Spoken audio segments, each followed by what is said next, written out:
صراع ثلاثي في تشكيلة ألونسو، موعد جديد لحسم مستقبل رودريغو، والمفتاح بيد ألونسو. هل يحطم الريال القاعدة من أجل فينيسيوس؟ حقيقة عرض يوفنتوس للتعاقد مع سيبايوس بعد أعوام من المعاناة والاعتماد على حلول مؤقتة في مركز الظهير الأيسر، يجد ريال مدريد نفسه هذا الموسم أمام معضلة مختلفة تماماً: تكدس الأسماء. الفريق المدريدي سيخوض الموسم بثلاثة لاعبين في هذا المركز: أليكس كاريراس، فيرلاند ميندي، وفران غارسيا. الإدارة والجهاز الفني متفقان على أن كاريراس هو الخيار الأول بلا جدال، خصوصاً بعد قدومه مقابل 50 مليون يورو ليصبح ثاني أغلى مدافع في تاريخ النادي. لكن خلفه تبدأ المعركة: ميندي الذي يرفض الرحيل ولا يملك أي عروض رغم انفتاح النادي على بيعه، فران غارسيا الذي كسب بعض الثقة بعد تألقه في كأس العالم للأندية. المعادلة معقدة: لاعب واحد فقط سيحصل على مركز أساسي في المباريات الكبيرة، بينما سيبقى الآخران في صراع مستمر على الدقائق.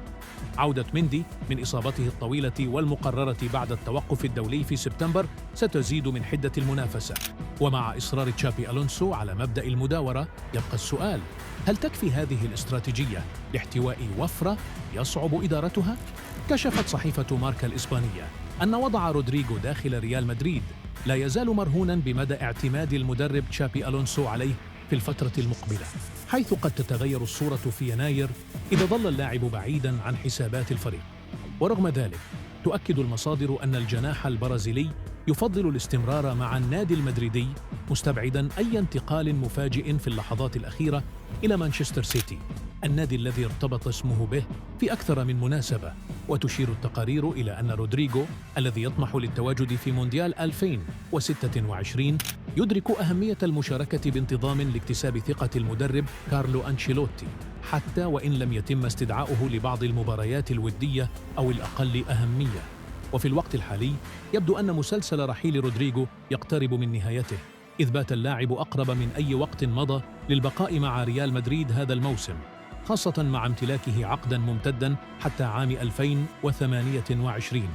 قرر فينيسيوس جونيور تأجيل ملف تجديد عقده إلى ما بعد نهاية الموسم الحالي، مفضلاً التركيز في هذه المرحلة على تقديم أفضل أداء ممكن مع ريال مدريد.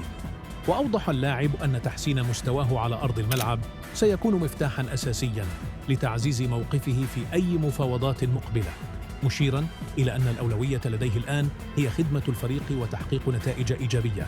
وبهذا الموقف يترك البرازيلي مستقبله التعاقدي مفتوحاً حتى الصيف، ولكن يبقى السؤال في حال تألق فيني: هل سيحطم الريال القاعدة ويرحب بتجديد عقده براتب سنوي يصل إلى 25 مليون يورو كما أشارت التقارير؟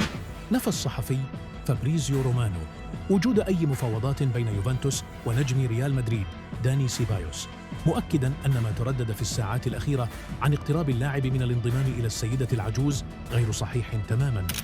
وأوضح رومانو عبر حسابه أن النادي الإيطالي لا يجري أي محادثات أو اتصالات بشأن الصفقة، ليضع حداً للشائعات التي انتشرت حول مستقبل لاعب الوسط الإسباني، وبذلك يستمر الغموض حول مستقبل سيبايوس مع ريال مدريد، خاصة في ظل قلة مشاركاته مع الفريق خلال الفترة الماضية، وهو ما فتح الباب أمام تكهنات متكررة برحيله.